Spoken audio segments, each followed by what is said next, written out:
Hey guys, I'm Jordan Riggle, and welcome back to the Masculine Project.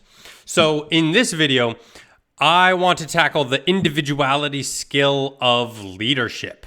Leadership is a super big topic though, so I want to zero in on just a single facet of leadership in this video. Something I've just really noticed is at the core of the leadership skill set in my own personal life. And that's the facet of showing proof of concept in your own life. Big topic, not a ton of time, so let's get into it. Even when you feel low, you can still go. Even when you feel slow, you can still go. Even when there's no hope, you can still go. I never answer to no, man, I still go. Go, go, go, go, go, go, go, go, go, go.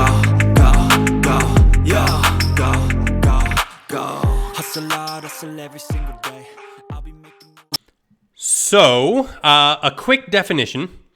Proof of concept is an entrepreneurial term from the business world. It basically means creating a working model of a product and then actually selling it on a small scale. That way you can prove to potential investors first that your product actually works in real life. And second, that people actually want to spend money on it. They actually want to buy it. Now, I don't run a business with hundreds of employees. I'm not an elder in my church. I've never led soldiers in combat. And there are great leaders and speakers and trainers in all those spaces on YouTube. They got podcasts. And they can train you in the finer points of leadership. They can give you some great tools in your leadership skills toolbox.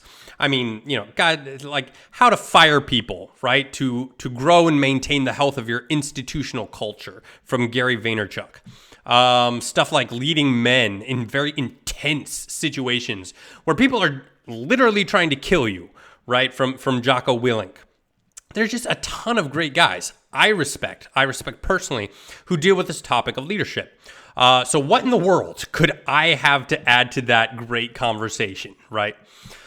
Well, I am a husband and I am a father, and oftentimes watching how something works on a small scale, a micro scale, can give you insight into what's happening at a macro scale, the large scale, the big scale. And especially when you're talking about leading people on sort of a personal level, right? Leading your wife, leading your children, leading a small group of people where people know you personally and they're able to watch you live out your life in front of them. I'm just convinced deep down in my bones that proof of concept is absolutely foundational. So proof of concept leadership is where you model your proposed vision in your own life long before you start attempting to get other people on board with you. I'll just say that again because it's so important. Proof of concept leadership is the foundation of all leadership skills and really involves modeling your proposed vision in your own life long before you start attempting to get other people to live out your vision with you. So let me give an example from my own life that I've talked about before in other contexts. Roughly 3 years ago, neither my wife nor I worked out at all. We didn't really pay much attention to how much food we were eating, right? How much calories we absorbed a day, mainly because, my wife's metabolism is amazing and she naturally eats less calories than her body requires. She's super slim. I'm not like that. However, I can, easily eat 4,000 calories a day and still feel hungry, right? I'm a eating machine. I was getting skinny fat, right? Where you're skinny everywhere in your arms, your legs, right? Maybe your face, but you have a big beer gut, like a belly. So I did some research. I wanted to start working out. I liked the idea of being a healthy, moving, mobile family. We all, everyone worked out together. I thought it would be great for our kids. I knew that couples where both spouses work out, right, either separately or together, they tend to have, more and better sex, hint, hint, wink, wink. They're statistically just more emotionally stable. They're more cheerful. They tend to live longer. They tend to have a better quality of life, right? There's all these benefits to working out. And I wanted to lead my whole family in this direction. Right now, I'm working on having my boys go for a quick run with me in the mornings, right? Then do a quick mobility routine. Since they haven't hit puberty yet, they don't have the testosterone to build muscle with any kind of strength training. So I stay away from strength training. But all of this stuff, right? Working out as a family, involving my boys, all that was in the future.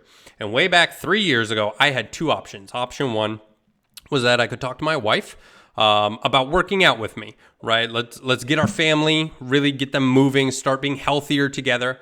But I had no moral authority at that point. I wasn't working out myself. It would just be talk at that point and intentions. Because after all, I was skinny fat and I was sitting around all day. Option two was to just get to work myself and see what happened. And I chose option two. So I started working out. I made sure my wife could see me every day, sweating, doing push-ups, doing pull-ups, ab exercises, right? Squats. And I just kept going day after day. It took a while. Actually, it took just under a whole year. But eventually my wife came up to me and said, hey, she wants to buy a pair of running shoes so she could start running. And as they say on the tennis court, game, set, match. I'd never even talked to her about what I was thinking about working out as a family, right? Where I was going. Just the sheer gravitation of my personal actions, taken over and over again on a daily basis, led her naturally in a particular direction. And from there, once she was involved, it was fairly easy to involve my kids. So maybe you don't always need to talk about where you want to lead those who are under your care. Just get started doing it in your own life. Just do it, like Nike said. Think about where you want yourself and those under your care to be in 10 years. Identify what actions will get you there. Then develop real-world proof of concept examples for those watching and just let them see the results for themselves. Let them see you reaping the benefits. And then they'll say, hey, I want some of that.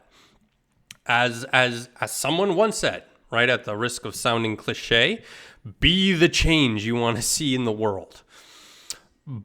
And while that is cliche, it works. And I am convinced deep down it'll work for you too. So click the next video to get some more practical ideas on masculinity. And if you want a detailed analysis of where you stand compared to this ideal masculinity, so you know exactly where and how to get started, go down into the description below. Get the masculine checklist from my Substack. It breaks down all the masculine progressions we talk about, and it'll help you grow. It asks you practical questions to help you figure out where you are right now, what you need to get started doing. You also get the transcripts of all my YouTube videos and an extra article written by me for men every other week. So click the link down in the description below. Most men, they just want the dopamine hit that comes from absorbing new information. The question is, are you going to be different and take some action? If so, click the link down below and get after it.